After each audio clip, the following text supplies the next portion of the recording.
Question 1. 5x minus 3 times x minus 6 on the top, divided by x minus 6 all squared on the bottom, which is x minus 6 multiplied by x minus 6. There's a common factor of x minus 6 on the top and the bottom, so we can cancel them off. We're just left with the answer 5x minus 3 on the top over x minus 6 on the bottom.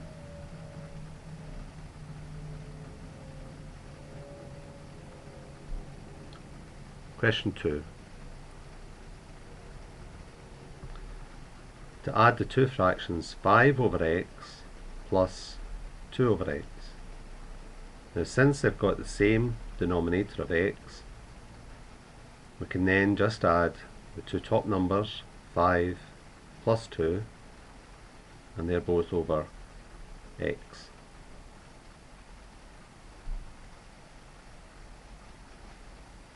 And 5 plus 2 is 7, so the answer is 7 over x.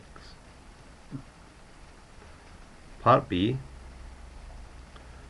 taking away two fractions, 9 over x minus 3 over y. This time we don't have a common denominator, but what we could do is we can multiply the first fraction by y on the top and y on the bottom, the second by x on the top and x on the bottom, which means we've now got a common denominator of xy. Then all we need to do on the top is to subtract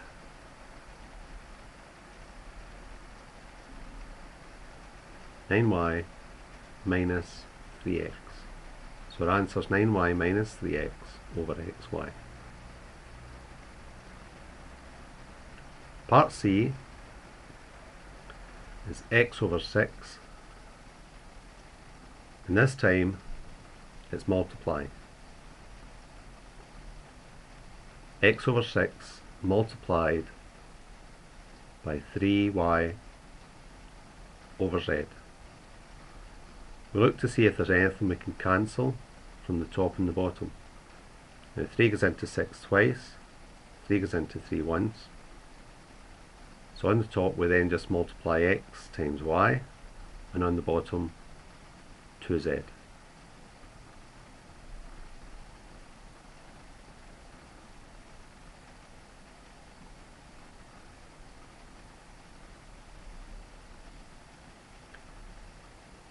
Part D, we've got the division of two fractions. A over 7 divided by 3 over b.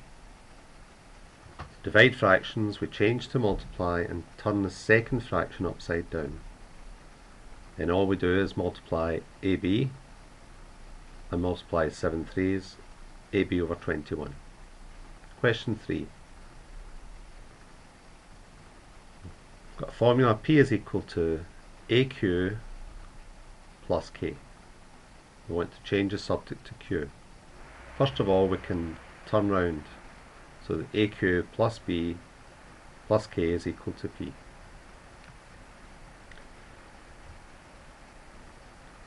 The next thing we can do is we can minus K from each side. Taking away k from the left hand side just leaves us with AQ, which is A times Q, and on the right hand side P minus K.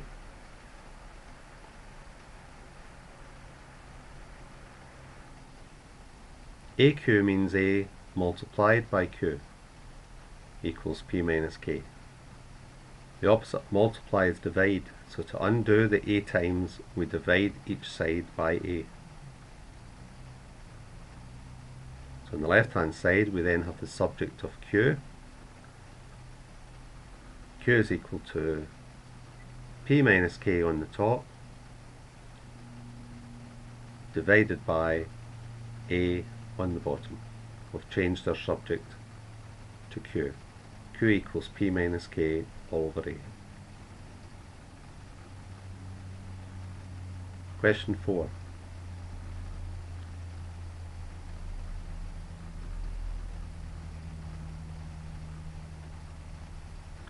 To simplify the square root of 48. Now 16 goes into 48, and we know the square root of 16 is 4. So root 48 is root 16 times root 3, which is 4 root 3.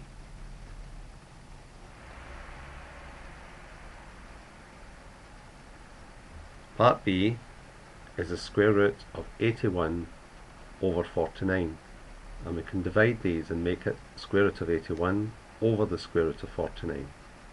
Square root of 81 is 9, square root of 49 is 7, so our answer is 9 over 7.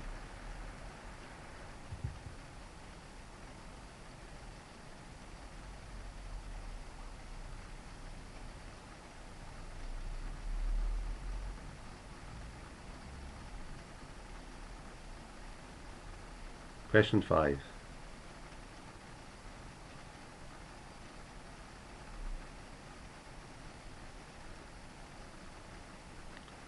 Z cubed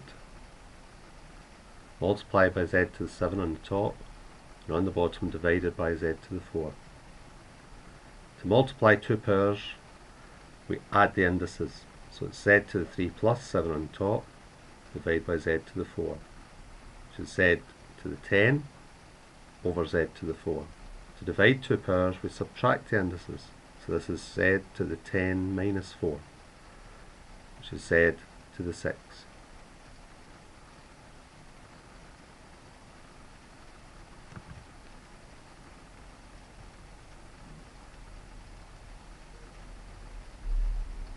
Part B. 5a to the negative a quarter multiplied by 4a to the power 9 over 4. With the 5 times the 4 we can multiply. 5 times 4 is 20. With a to the minus a quarter times a to the 9 over 4, we add the indices. A to the minus a quarter plus 9 over 4. Minus a quarter plus 9 over 4 is plus 8 quarters. But 8 quarters, or 8 over 4, is 2. So that's 20 a squared. Question 6. This is a graph of the form y equals kx squared. The point 15 is on the graph, which means that when x is 1, y is equal to 5. If we fit these values into y equals kx squared, 5 for y and 1 for x. That means we can write that 5 is equal to k times 1 squared. 1 squared is just 1, so 5 equals k times 1. So k is equal to 5, which means this graph has equation y equals 5x squared.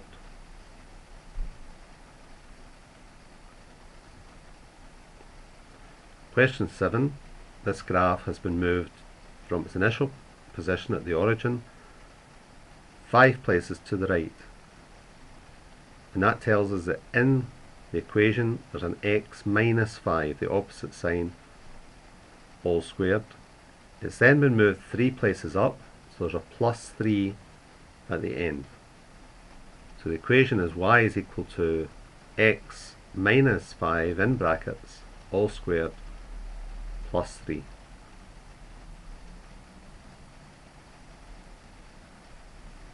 Question 8. Y is equal to x plus 4 all squared minus 5. Now we can find what the turning point is. If we look inside the brackets, it's x plus 4. Because it's a plus 4, the x coordinate of the turning point is negative 4.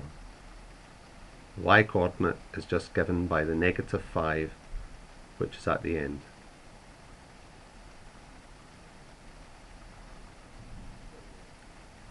From the turning point, the axis of symmetry is just x is equal to whatever the x coordinate is. So x is equal to -4. To decide whether we've got a maximum or a minimum, we look outside the brackets and it's positive. We don't have a negative sign, so this is a minimum turning point. Minimum turning point, -4, -5. We have to solve this equation, so we look to see where the graph crosses the x-axis. It crosses at x is -6 and at x is equal to 1. So the solution of this equation is just x equals -6 or x is equal to 1.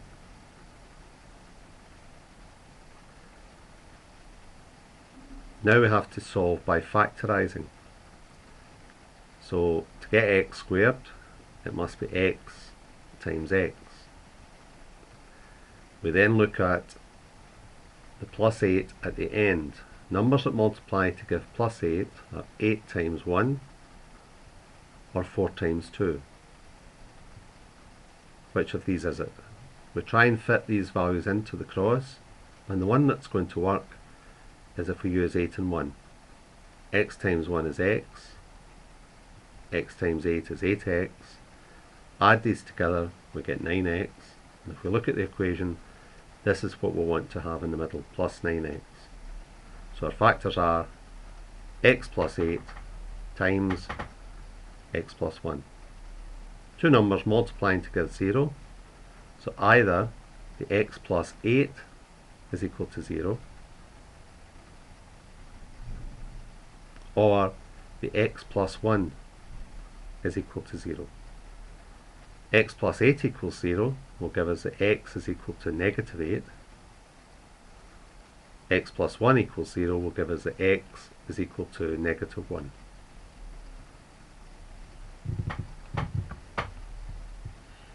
This question we need to use a quadratic formula. We need to first of all work out the values of a, b and c. The value of a is the number in front of the x squared. When there's no number, it must be 1. So a equals 1. The number in front of the x, including its sign, is +3. So b we just write as 3. C is the number at the end, which is -5. Start off by working out b squared minus 4ac. B squared is always positive, so that gives us 9. 3 squared is 9. Minus 4 times 1 times -5. Careful with the second bit. -4 times 1 times -5 is plus 20. 9 plus 20 is 29. We now fit this value into the formula along with the other values. Negative b, since b is 3, negative b is -3. Plus or minus the square root of b squared minus 4ac, which is 29. Put that in brackets and divide by 2 times a, which is 2.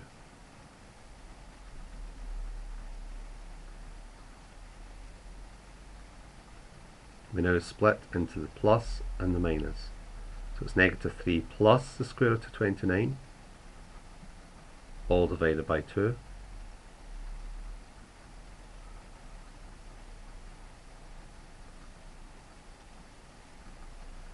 Or x is -3 minus the square root of 29.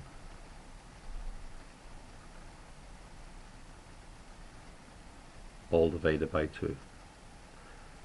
We take care putting these into our calculators. Place a bracket on the top, so open brackets, close brackets, and then divide by 2.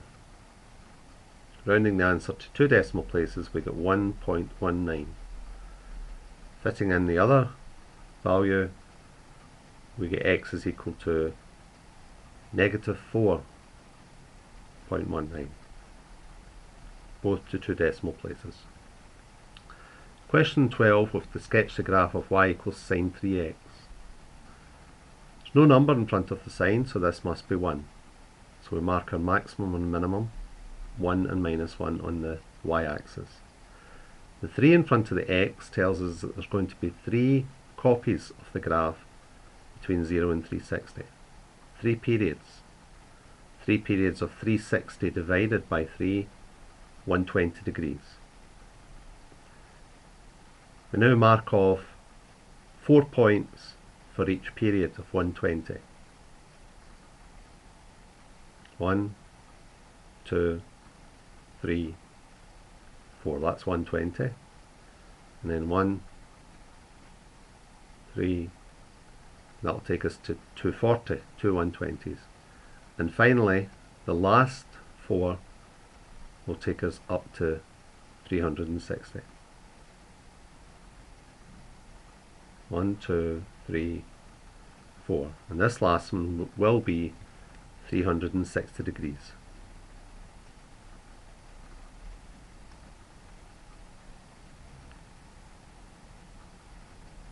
The period of 120 is 1/3 of the way along there, so it's after 4 points. It's 120. Another 4 points takes us to 240, and these will act as a guide as we draw the graph. Because it's a sine graph, it starts off at the origin. Now we take the 4 quarter points. It goes up to its maximum of 1 at the first point, back down to 0 at the second, down to the minimum of -1 at the third, and then back up to 120. So the first period of the graph we can draw in. This is then going to be repeated another 2 times. So we use our guide. First quarter point goes up to 1, back down to 0, down to -1, back up to 0. We can draw the second period of the graph. And then using the guide again, first quarter point is up to 1, back down to 0, down to -1, and then completes up to 360, and we complete the graph. So we've now got the graph of y is equal to sine 3x.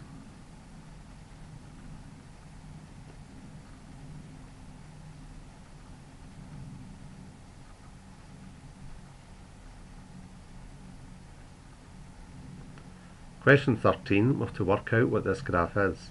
Because it starts off at its maximum, which is 5, we know that it's a cos graph, and it will start off 5 cos. We then have to work out what the period is.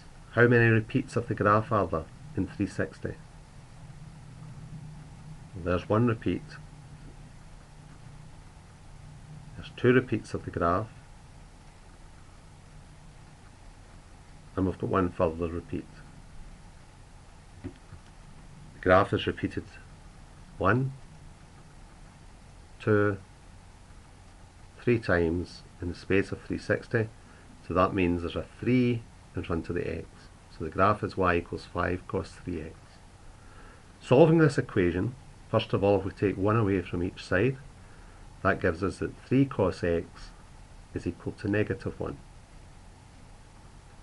3 is timesing the cos x, so if we now divide each side by 3, we get that cos x is equal to -1 over 3, -1/3. In order to find the acute angle associated with this, we work out cos inverse from the calculator of +1 divided by 3. And we find that that is 70.5 degrees. We then use our all sine tan cos diagram to work out which quadrants we're in. Which of the 2 quadrants give the answer -1/3. First quadrant, all sine, tan and cos are all positive. Only the sine's positive in the second. The tan's positive in the third, and the cos is positive in the fourth. So we want to know the 2 places that cos x is -1/3. 2 places it's positive are the all and the cos. So the 2 quadrants we're looking for is the second quadrant, where only the sine's positive, and the third, where the tan is positive. Cos is negative in those 2 places. Calculation we work out in the second is 180 minus the acute angle. In the third it's 180 plus the acute angle of 70.5. So our two answers will be 180 minus 70.5, our acute angle, and 180 plus 70.5, which represents the third quadrant answer.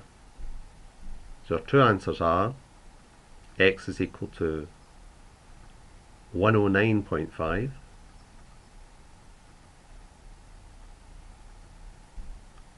and x is equal to 250.5.